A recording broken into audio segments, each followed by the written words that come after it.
Well, thank you very much, Valerie. So, well, in 20 years' time, when you're in power, I'll be able to say I was here at one of those early congresses, like the Bolshevik Party in 1903.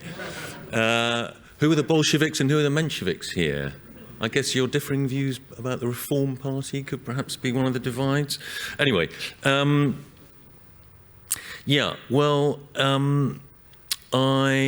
as Valerie just said, I'm a journalist, think tanker. I've written a few books in recent years. I do regard myself as a fellow traveller of the SDP. Not a member yet, anyway. You are the party of the hidden majority, and I commend you for that. And I think you're doing important work, and I think you can only grow. So I'm going to talk to you today about my new book. It's a book like Hugo. I've got a book to sell. It's called The Care Dilemma: Caring Enough in the Age of Sex Equality. Not perhaps such a brilliant subtitle. Basically, the book is about the seldom acknowledged tension between freedom, particularly freedom for women, and sufficient investment in the things that we say we want, the care for the dependent, young and old. And to put it rather grandly, this book is the third in a sort of trilogy, a sort of anywhere critique trilogy. The first book, Valerie mentioned, The Road to Somewhere. I talked about the education-led value divides between the group I call the Anywhere, the people that see the world from anywhere, who tend to be the highly educated, mobile people who are comfortable with social change and believe very much in openness, tend to be kind of sort of post-national in their sentiments, and the Somewheres who are tend to be less well educated, much more rooted.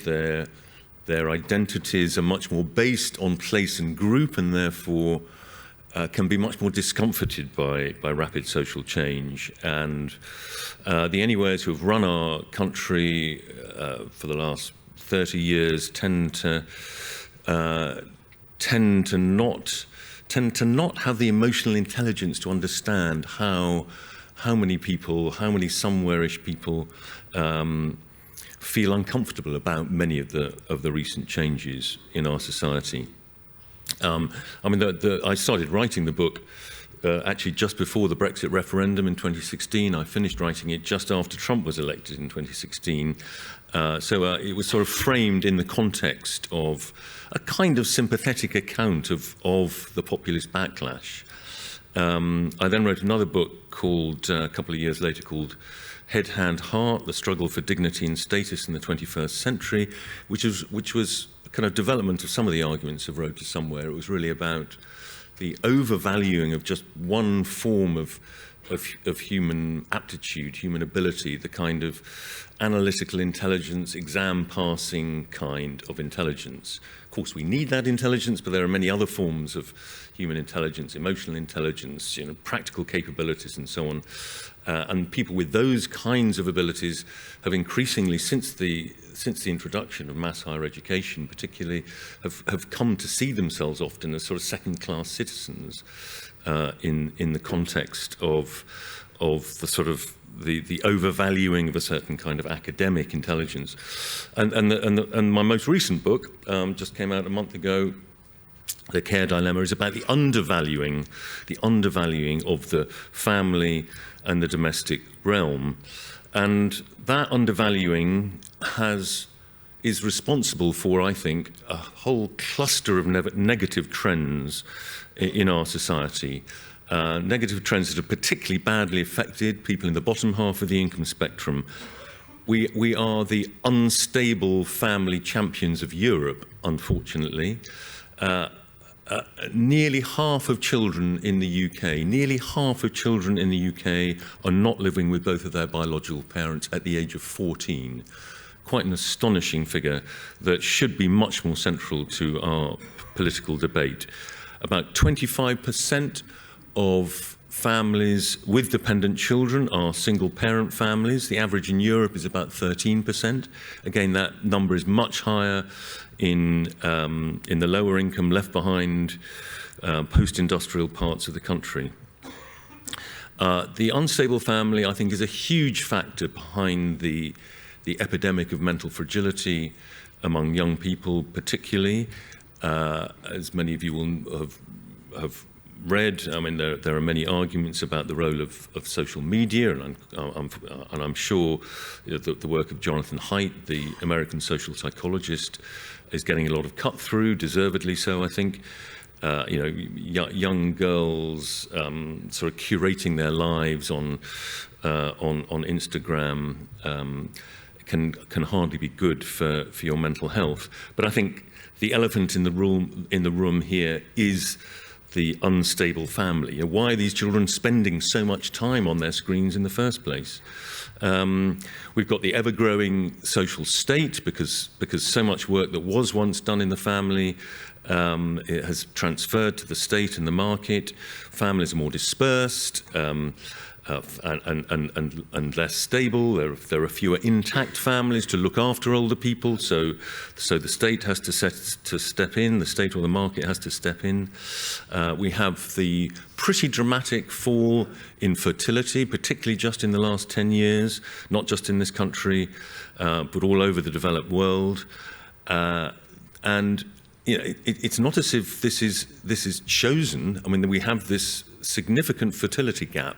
The gap between the number of children that young couples, young women say they want, and the number they actually have is getting on for one whole child. I mean, if people had the number of children they wanted, we would be back up to something like the 2.1, which reproduces the population. As it is, we're below 1.5, or 1.44 was the latest number.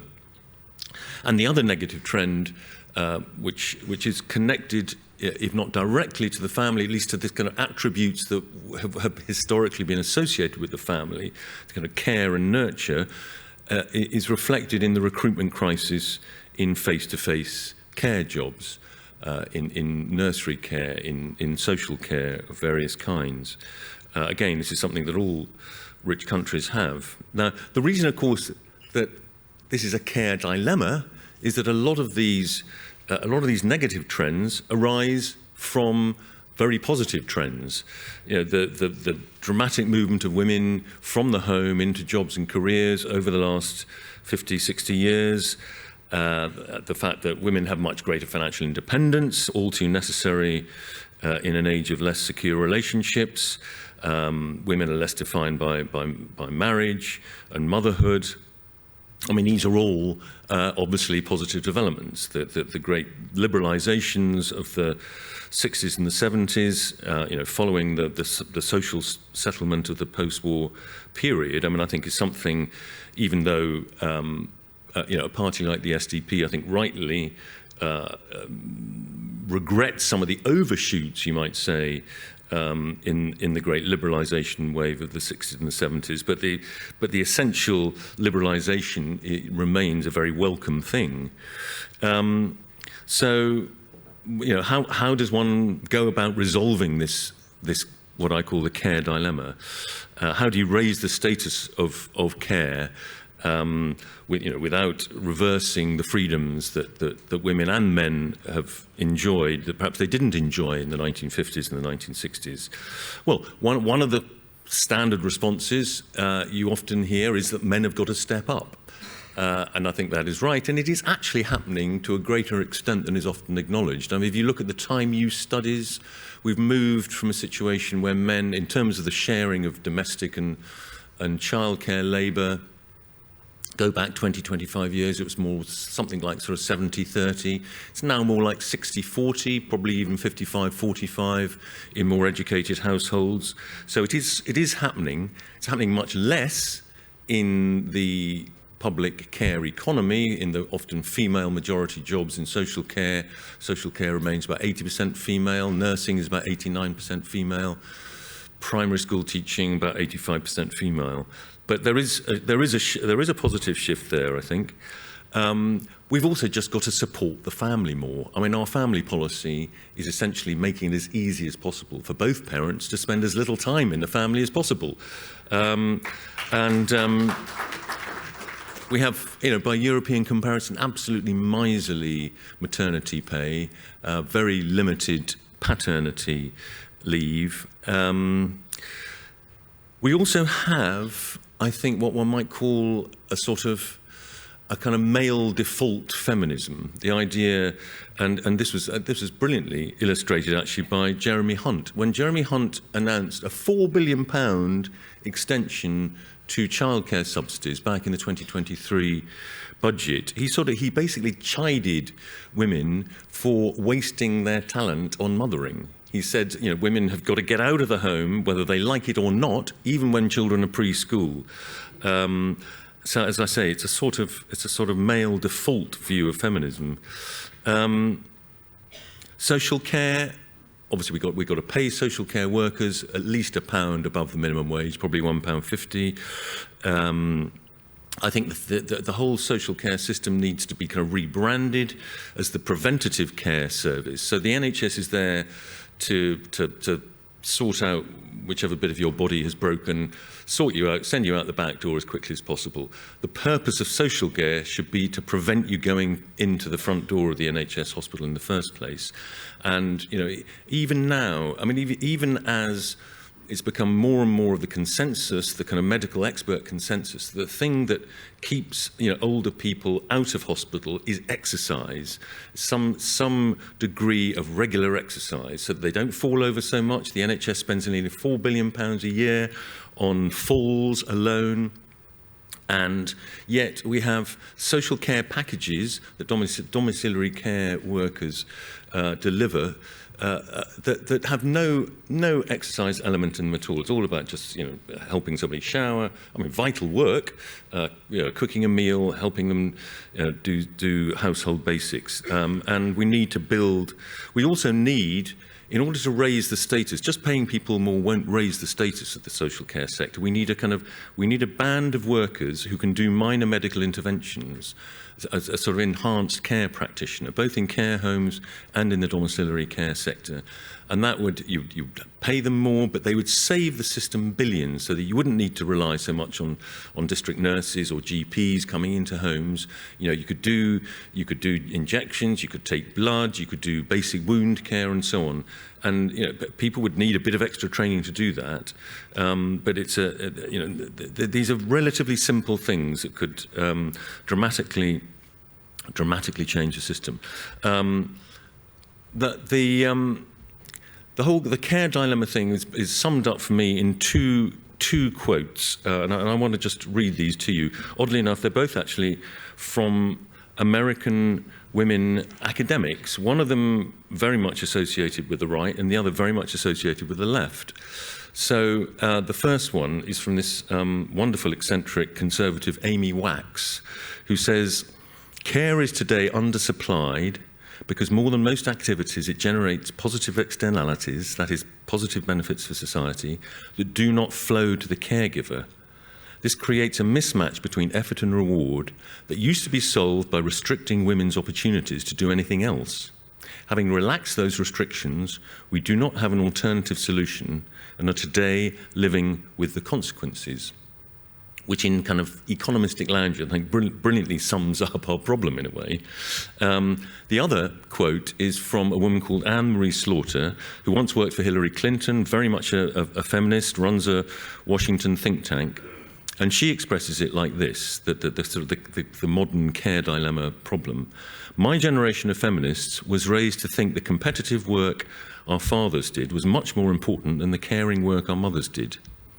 Women first had to gain power and independence by emulating men, but as we attain that power, we must not automatically accept the traditional man's view, actually the view of a minority of men, about what matters."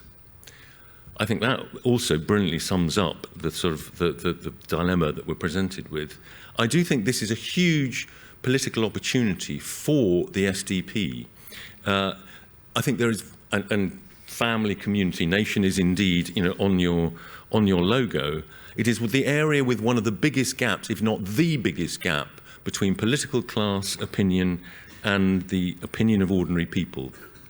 And the unstable family lies behind so many of our social problems. The criminal justice system, almost everybody in the criminal justice system comes from a broken family of one kind or another. Housing, so much of the kind of the extra demand on the housing system is because of broken families. Educational underperformance, poverty, and yet it is never acknowledged. I mean, since looking into all of this, I've become sort of sensitized to it, and so whenever I see somebody writing about something that is clearly, as everybody knows, is connected to the family and unstable families, I'm kind of looking for them to mention the family, and they hardly ever do. Gordon Brown, when he's talking about child poverty, never mentions the family. Jennifer Dixon, the actually rather good head of the Health Foundation, she was a whole list of why the NHS is under such pressure, never mentions the family. Sam Frieden, brilliant social commentator in all sorts of ways, education is his special subject, never talks about the broken family. The Sutton Trust, closing the attainment gap, was one of their pre-election papers. I read it the other day, and no mention of the family at all. It's not as if there is an easy answer to any of this stuff. I give them that, but that is not a good enough reason for not raising these absolutely vital issues. I mean, neither of the main parties, like everybody else here, I don't really bother about the Lib Dems, but neither of the main parties have a family policy that is not essentially, as I said earlier, about making it easier for both parents to spend more time at work. I mean, that's essentially what our family policy is. John Cruddas, I know slightly, the quite somewhat socially conservative Labour guy. He was actually put in charge by Ed Miliband of writing the 2015 Labour manifesto, and he had lots of references to the family and almost all of them were removed by somebody higher up the food chain. Bridget Phillipson, does indeed talk about the family. I mean, the word is not taboo any longer in the Labour Party, but she's certainly not interested in a grown-up debate about family structure and the importance of trying to keep families together. This is just not up for debate. I mean, I think there are all sorts of historic reasons for this, and the Conservative Party is essentially caught up in the same thing. You may remember, John Major's Back to Basics in the mid-90s, and the fact that that kind of ended up crashing and dying in a great flame of stories about the unfaithful Tory MPs screwing anything that moved. So it's in a way it's the commendable desire not to appear hypocritical. And politicians have a very, very bad record at keeping their relationships and marriages together. I think I read somewhere, I think it may have been a Dominic Lawson column in the Sunday Times, saying that 40% of people who joined Parliament in 2010 are no longer in the relationship that they were in when they joined. There is a sort of commendable desire not to be saying one thing and behaving in a different way in your own private life. There's also, I think, the hugely exaggerated fear of stigmatizing single-parent families, if you're talking about the importance of... But even people in single-parent families say it's far better. All the polling evidence says, 65% of them say clearly a two-parent family is better than a one-parent family. So you're not offending anybody. I think the old saw that the right won the economic argument back in the 1980s, the right won the economic argument, the left won the cultural argument, in which I think we include the family. It's sort of still, in some ways, still holds. But anyway, I think there are things we can do. You have a very good family policy. Recognise the family in the tax system. I would add to that, we now spend £9 billion a year subsidising childcare. We need a good childcare system. Young parents need to be able to combine being a parent, mothering and fathering, and pursuing often demanding careers. I'm absolutely not in favour of reversing that in any way at all. But why not give that £9 billion direct to families? Then people could make the choice as to whether to give it to childcare in the way that many people now do, give it to granny, spend it on yourself so that you don't actually have to go back to work earlier than you want to. And if you look at all the opinion polls will tell you that when the Department for Education itself asks mothers of preschool children what their ideal arrangements are, and when they ask the women who are working what they think about it, 2/3 of them say they would prefer to work fewer hours, and 1/3 say they would prefer not to work at all. I've worked out at the moment about 20% of mothers are stay-at-home mothers in those early first 4 years, in the preschool years. If according to the polling, if those mothers had their way, if all those mothers had their way, the figure would be more like 40%. So let's make that possible. I mean, if you recognise the family tax system, if you give the £9 billion direct to families, and also you could front-end child benefit. Child benefit goes up to the age of 20, and if you gave half of child benefit in the first 3 to 5 years, you could get up to a home care allowance, something that some of the Nordic countries have, a home care allowance of £10,000 a year. That would make the difference for a lot of people between having to go out to work when they don't want to and staying at home. And that, in those early pressurised years, so many relationships break up at that stage. People are under pressure at work. Both of them are working. The stress is unbearable, and a lot of relationships don't survive that. And it would make for much more stability. It's not going to save every relationship, obviously, but I think it would lean us in the right direction. My final point. I hope I haven't been going on too long. Final point is connecting this point about the care dilemma to actually my previous book, Head, Hand, Heart. I think one of the things that have got us out of kilter in this society is that since the latter part of the 20th century, too many institutions, educational and economic institutions, have essentially been designed for people of high cognitive ability. The people in the sort of 15% of the IQ bell curve. Now, we need those people, obviously. Probably quite a few of you in this room are in that section. But too few of our educational and economic institutions are designed for people of average ability, which is kind of by definition the majority.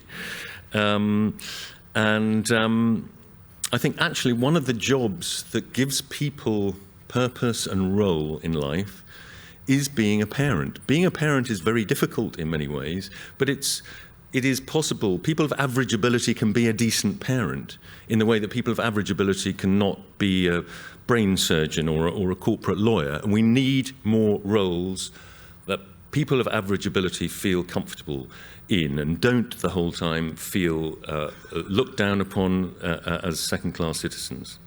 Anyway, let me stop there. Thank you very much.